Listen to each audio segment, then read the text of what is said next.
Welcome back to another episode of the Tracy Take. Today we are going to be talking about the loss of Carl Lawson to this Jets defense and how it's going to impact the team. But first, before we get into it, make sure that you subscribe to the channel so you can see when we put out new content. And also like this video, comment to help us out with the algorithm, and just give us your overall thoughts and potential feedback on what we can do better. But Ryan, I'm sure as a Patriots fan, you probably didn't mind seeing this, because Carl Lawson was one of their bigger offseason drafts, offseason free agent signings, and it's going to help out the Patriots offense a little bit. But as a Jets fan, from their perspective, this is a pretty big loss. Yeah, no, he definitely was one of their best, if not their best, defensive player. Mm-hmm. He had 5.5 sacks in 2020, but he was a much bigger player in both the run and pass game than just 5.5 sacks might lead you on to be. There were a lot of rumblings in camp that he was just bulldozing tackles, but also had multiple pass rush moves. He wasn't just a physical edge rusher. He was also very fast and was able to get around guys off the ball. And so this is a really big loss to a Jets defense that, in my opinion, needed all the playmakers that it could get. Their secondary was ranked 28th by PFF coming into the season. So having a good pass rusher in Carl Lawson would have really benefited this team.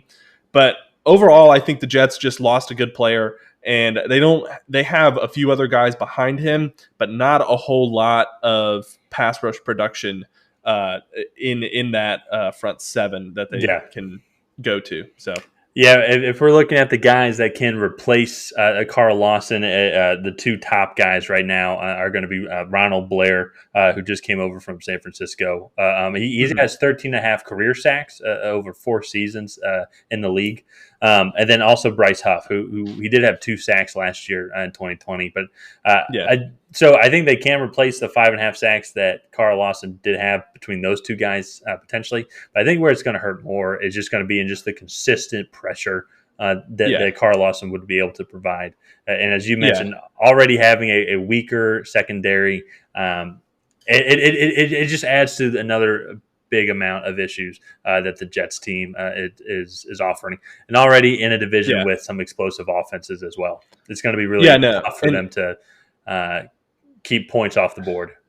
Yeah, and they have a third guy in Vinny Curry, but he's 33, and they don't know. He had some injuries in camp, and they don't know if he's actually going to be able to make the opening day roster just because of his injury. So he may come out on the PUP list and then have to wait till week 8 or so to kind of come out. And I just don't really know. They'll have a good run defense between the tackles, but Bryce Huff is a guy that you mentioned that he got caught in their preseason game out of position on a end-around kind of run play, and they gave up a big play. So I think especially against some of these speedier backs,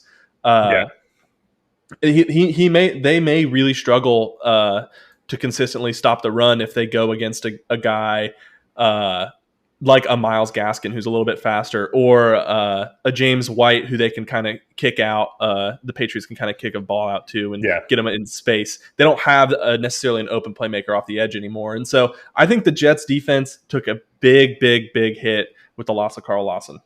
Yeah, well, and even also against teams where running isn't really entirely their specialty. Like even if you look at the Buffalo Bills, a guy like their 2 running backs, Devin Singletary and Zach Moss, could have some pretty big games against them. Once when the Bills get the lead, it'll now they do have Quentin Williams and Sheldon Rankins as their defensive tackles that can help stop the run, but it's still just a very thin offensive line, a thin defensive line already. To where these teams like that, it makes them much more vulnerable to at least eliminating some of the run capabilities of the other team, which is going to make beating the Bills even harder. Just as an example or something like that.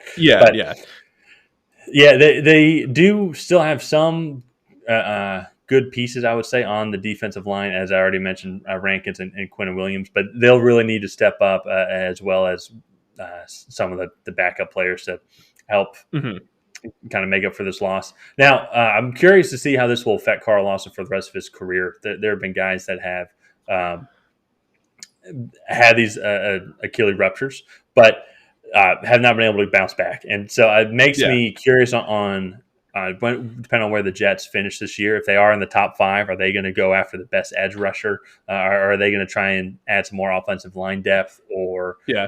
potentially even try and get a receiver? This does bring that question into play, so I'm curious how this will affect the Jets long term. Yeah, he is a guy that has been quite injury prone throughout his career. He tore one ACL in college, then the other in his first couple years in the NFL, and now one of his Achilles. So pretty soon he's just going to be a bionic guy and just kind of Mm-hmm. be out there. But I hope he gets a speedy recovery. Even as a Patriots fan, I hate seeing players get hurt, especially Yeah. season-ending injuries. So. Yeah.